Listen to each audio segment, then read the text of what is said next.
setidaknya sampai sekarang.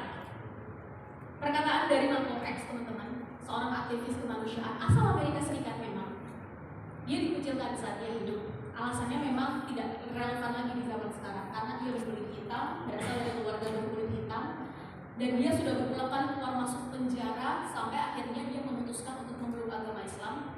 Dan salah satu nilai yang dia bela dalam hidupnya adalah keadilan, persamaan derajat antara kulit hitam dan kulit putih di Amerika Serikat sampai itu jadi undang-undang.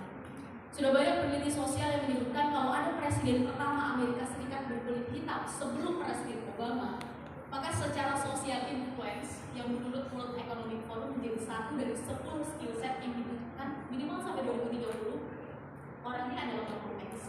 Nah, teman-teman, Malcolm X pernah bilang kurang lebih begini, the future, masa depan, belongs to those who prepare for it today.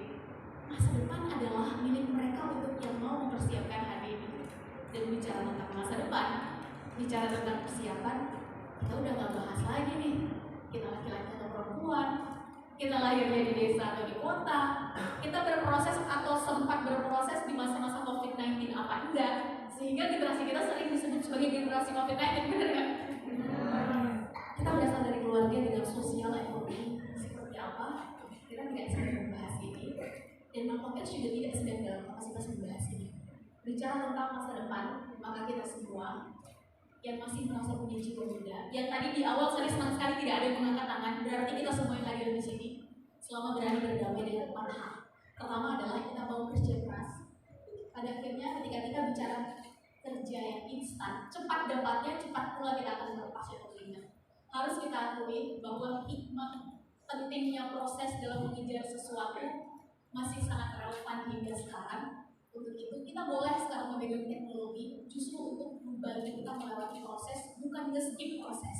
Kita lanjut dulu, kerja keras, kerja cerdas, karena sekarang kita hidup di industri 5.0 yang it's not about the gun, it's about the man behind the gun. Ini bukan lagi tentang senjatanya, kita semua sudah memegang senjatanya yang ada di tangan kita sekarang.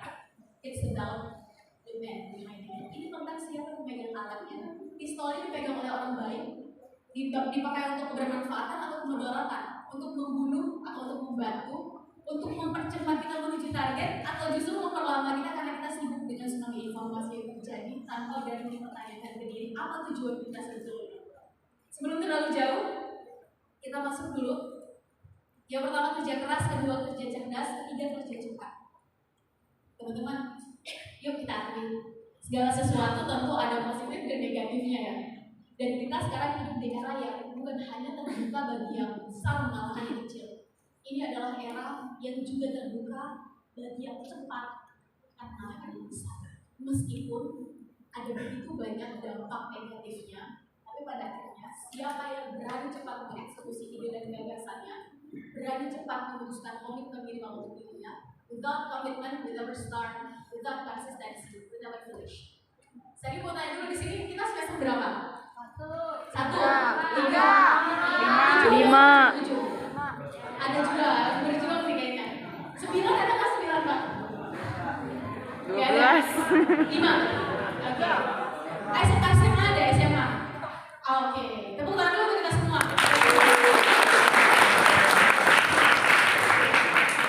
Pada akhirnya apa yang sudah kita mulai, mari sama-sama kita pastikan kita berakhir dengan sebaik-baiknya dan sehormat-hormatnya. Teruntuk teman yang saat ini SMA, teruntuk teman-teman yang saat ini kuliah semester 1, 5, 7, mari kita pastikan kita menyelesaikan apa yang sudah kita mulai. Karena itu tanda bahwa kita bertanggung jawab dengan pilihan kita. Kita lanjut dulu, dan yang keempat adalah sekaligus yang membungkus. Ini apa yang kita kerja sama? Atau bahasa kerennya adalah kolaborasi. Sekarang zaman skill kita A, skill mereka B, ayo kita saling sulam tambah. Kemampuan kita X, kemampuan mereka Z, ayo kita saling bergandengan tangan. 77 tahun sudah negeri ini merdeka, teman-teman. Dari awal slogan kita udah jelas, Bhinneka Tunggal Ika, berbeda-beda tapi tetap satu. Apakah dari ujung barat sampai ujung timur Indonesia, dari Samudra Pasai sampai Ternate Tidore, perbedaan kita banyak banget. Bener ya? Mulai dari norma sosialnya, mulai dari suku, adat, budaya, bahasa. Tapi kira-kira apa yang membuat kita saat itu bisa bersatu? Gimana?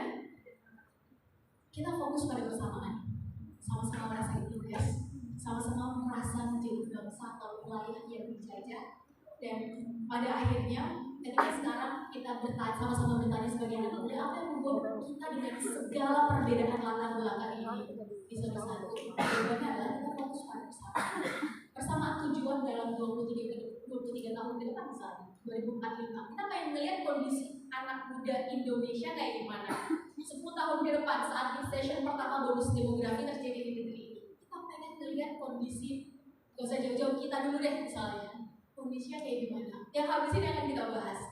Tapi yang jelas, pada akhirnya perbedaan itu justru akan menjadi anugerah ketika kita berani melihat irisan persamaan dan value apa yang kita perjuangkan dan kita sedang kejar. Kita lanjut dulu. Ketika 4 hal ini berani kita adaptasikan dengan proses kita berkarya, proses kita belajar. Untuk teman-teman yang mungkin kuliah sambil bekerja, sama proses kita bekerja, maka apapun latar belakang kita, apapun passion, hobi, skill, apapun latar belakang keilmuan kita yang saya yakin puluhan atau ratusan pasang mata kita hadir di sini berbeda-beda, ini justru menjadi saling menguatkan, saling mempererat. Sehingga kalau ada hal yang mau kita lakukan sekarang sebagai sesama anak bangsa dan sebagai sesama generasi muda-mudi Islam, muslimah di negara yang notabene dia menjadi negara nomor 1 penduduk muslimah yang terbesar secara kuantitas ya. Kalau kualitas kita boleh ngomong habis ini karena belum tentu sama. Pada akhirnya kita harus mempertanggungjawabkan teman-teman. Dan habis ini akan kita bahas. Pada akhirnya ketika ditanya, terus kita mulai dari mana Kak Sen? Ketika kita bicara semua hal tadi, kita harus mulai dari mana konkretnya? Saya teringat dengan perkataan dari mantan Perdana Menteri Perempuan Inggris pertama yang berhasil mengubah cara saya berpikir tentang berubah dan diubah. Margaret Thatcher, teman-teman, yang mempopulerkan ini. Meskipun ini konsepnya bukan dari beliau, tapi perkataannya yang saya itu mampu mengubah cara saya berpikir bahwa kita semua punya potensi dan ternyata partikel terkecil perubahan itu ada pada diri kita masing-masing. Kata Margaret Thatcher kurang lebih begini: watch your thought, but they become your words. Watch your words, but they become your actions. Watch your actions, but they become your habits. Watch your habits, so they become your character. Watch your character, so they become your destiny. In other words, what you think, you become. Perhatikan apa yang kita pikirkan, teman-teman. Dia akan keluar menjadi ucapan, menjadi kata-kata, menjadi apa yang kita diskusikan, menjadi apa yang kita omongin, baik offline maupun online sama. Karena 8-13 jam waktu kita anak muda ternyata harusnya di internet di era sekarang. Perhatikan apa yang kita omongin, diskusiin. Karena mau dia akan keluar dari tiga action, pilihan sikap, keputusan. Jangan salahkan ketika kita melihat anak SD dengan sangat biasa melakukan tindakan yang mungkin 10-15 tahun lalu itu sangat tabu. Karena jangan-jangan itu yang beredar. Jangan-jangan itu yang diomongin di dunia maya. Misalnya ya, ini hanya contoh konkret. Artinya apa? Mari melihat ini semua menjadi tanggung jawab kita. Jangan-jangan fakta dan realitas sosialnya menyatakan demikian. Tapi kita bicara tentang sesuatu yang hanya ingin kita lihat. Kita lanjut dulu. Perhatikan apa yang kita lakukan. Keputusan, action, pilihan-pilihan sikap kita. Hal-hal kecil tapi kalau kita ulang sehari-hari, ternyata dia bakal jadi habit. Dia bakal jadi kebiasaan. Perhatikan kebiasaan kita dari pagi, malam, sampai pagi lagi. Dari mata terbuka, tertutup, terbuka lagi. Karena dia bakal jadi karakter. Perhatikan karakter kita. Karena demikianlah kurang lebihnya realitas sosial yang akan terjadi ke depan. Dengan kata lain, apa yang kita pikirkan, demikian kurang lebihnya realitas sosial yang akan kita hadapi ke depan. Ini menarik, sebagai kita semua yang hadir di sini yang memeluk agama Islam, kita mengenal istilah kun fayakun, benar ya? Teman-teman, kun fayakun itu adalah ranahnya yang maha kuasa. Ranahnya kita manusia adalah ikhtiar, berjuang, berusaha, dan berdoa semaksimal kita. Selebihnya tetap kita serahkan ke Sang Maha Sutradara. Tapi kalau ada yang bertanya di mana letaknya takdir, kita akan sama-sama tahu jawabannya. Letaknya takdir adalah di batas maksimalnya usaha dan maksimalnya doa kita. Usaha dulu maksimal, doa dulu maksimal, baru kita bisa takdir. Kalau ada orang yang ujung-ujung udah ngomong, ya udahlah, itu nanti gimana takdirnya aja. Kita tahu ini manusia lebih senang dibentuk, bukan dia yang membentuk. Lebih senang diwarnai, bukan dia yang mewarnai. Sedangkan Islam dari awal hadir, teman-teman, itu bukan sekedar untuk menjadi penonton. Islam dari awal hadir justru untuk menjadi bagian dari kita. Islam dari awal hadir bukan sekedar untuk diwarnai, justru terbalik. Islam dari awal hadir adalah untuk diwarnai.